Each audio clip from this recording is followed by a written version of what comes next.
Have you ever felt so joyous or even upset that you couldn't help but burst into song?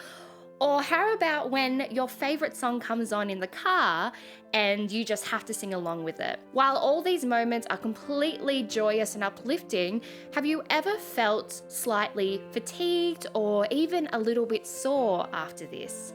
This can be because you're not vocally prepared or warm, and today we are going to fix that. Resonant Voice Online. Hi, my name is Freya from Resonant Voice Online, and yes, today we are going to be talking about the vocal warm-up. But Freya, what exactly is a warm-up? To prepare thyself for physical activity through gentle exercises and stretches. No, we're not doing that. That is not how we're going to do it today. So, a vocal warm-up is a routine that we do to promote healthy movement of our vocal folds and to prepare us physically, mentally, and vocally, of course, for a vocal routine or a performance. Just like we do before any sport or playing any other instrument, we need to warm up our body to make sure that we are going to vocalize to the best of our ability. And this not only applies to just singers, but also anyone who vocalizes, teachers, politicians, your grocery store clerk. Whoever vocalizes can benefit from this simple routine to warm up your voice. But why do I need to warm up? It's so inconvenient. Well, confession time. Even though I am now a voice researcher, a vocal pedagogue, and guiding you all in how to warm up, I never warmed up when I was younger. Yes, even though I was vocalizing every single day to a professional level, I never warmed up. And even though I thought this worked for me, I was getting sick all the time, my voice was feeling yucky all the time. It just wasn't a healthy strategy for me as a vocalist. And hey, I was young, so it didn't matter. But now that I'm older, it definitely matters. So no matter what age you are, make sure you warm up, and I'm about to teach you how. Warming up your voice, mind, and body is so important. First of all, in regards to your vocal folds, they are so fragile.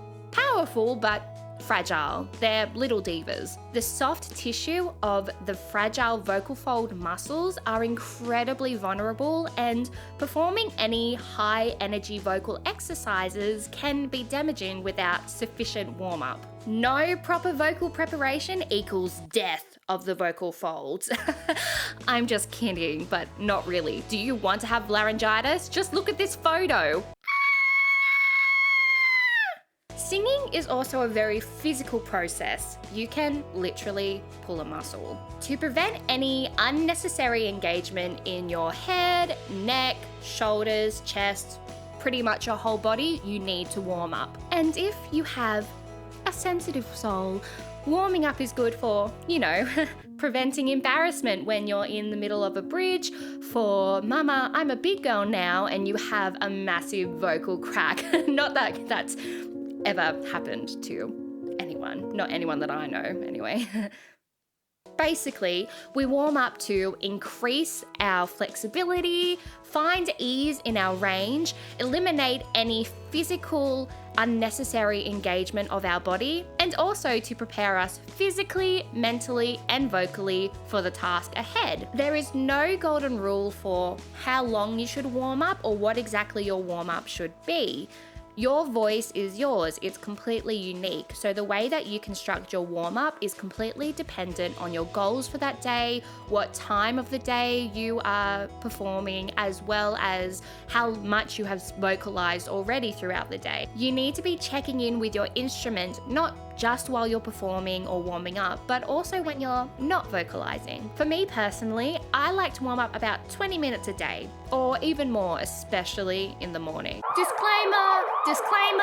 Like I said, your voice is completely unique. So while what I'm about to give you can work for most voices, you can adjust and rearrange according to your needs and your voice. So I like to start off my warm-ups with a little bit of mindfulness. Yes, this might sound hippy-dippy, but it is so important to make sure that you are completely in tune with your body, your mind, and your voice. I like to use this time to get in focus with myself so that I know what I need to focus on throughout my warm-up in an efficient and sustainable way, even if it's just for 30 seconds. Next, we need to do a physical warm-up to ensure that our body is ready for the task ahead. We need to make sure that we are as agile as possible when it comes to our postural alignment. I like to do a few stretches and exercises to help me with things like rib expansion, hip mobility, and finding my center balance.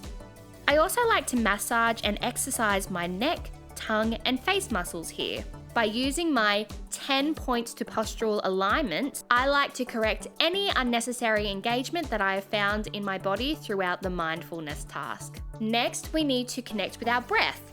After all, singing is just airflow. We want to make sure that we are doing exercises that help us feel the muscles we use for diaphragmatic breathing.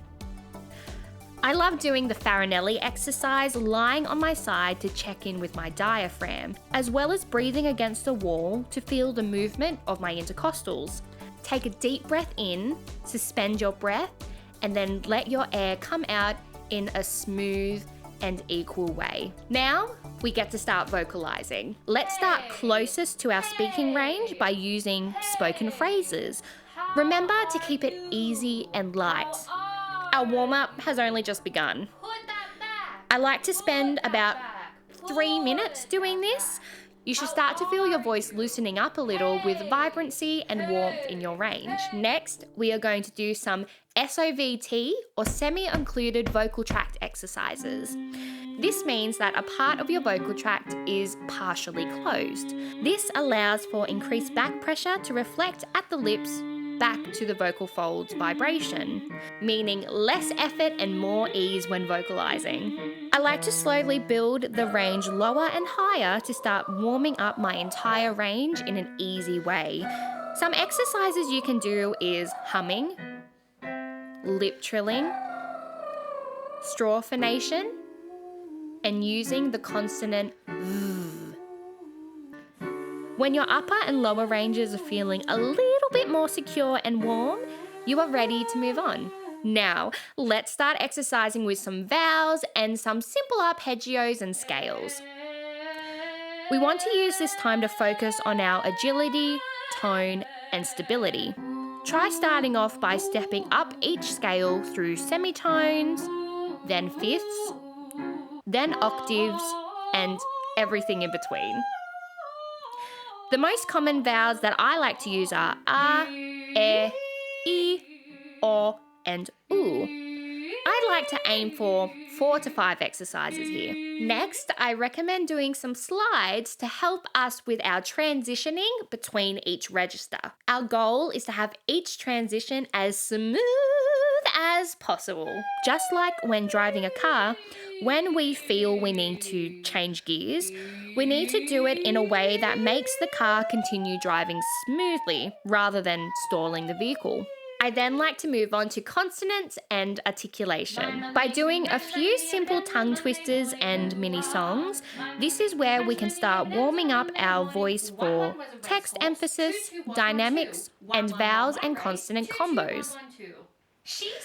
We have a blog post about our favourite phrases to use in this step, so make sure you check that out in the description box below. Now we need to warm up our resonators, and this is where your warm-up might be a little bit different to mine. If we are warming up for legit classical practice, we need to work on our head resonator. If we are wanting to belt, we need to play around with our mask and nasal resonators. If you are wanting a lower, speechy sound, we need to be in our chest resonator. You will typically feel a part of your body buzzing when you use different resonators. Where I am touching is where I can feel. During this part of our warm-up, we can also experiment with the type of sound we want to create. Whether it's a breathy, strong, lighter, heavier, or somewhere in between sound. In our last step before continuing on to more technical exercises and repertoire, we need to bring ourselves back into the room that we are performing in. Notice 5 things you can see, 4 things you can touch, 3 things you can hear, 2 things you can smell, and 1 thing you can taste. Now think about how you are feeling right now and how you want to feel at the end of your practice or performance. And then use the rest of the time to try your best to get to that place. And that's it, a super easy and efficient way to warm up your voice. Like I said, your voice is completely unique, so adjust it how you would like to warm up your voice. If you liked what you saw today, make sure to subscribe to our YouTube channel and follow us on Instagram and Facebook to keep up to date with our content, our weekly workshops, and our online classes. And also make sure to check out resonantvoiceonline.com for more vocal geekery and information about our online voice lessons. Make sure you warm up and have a resonant day. Resonant Voice.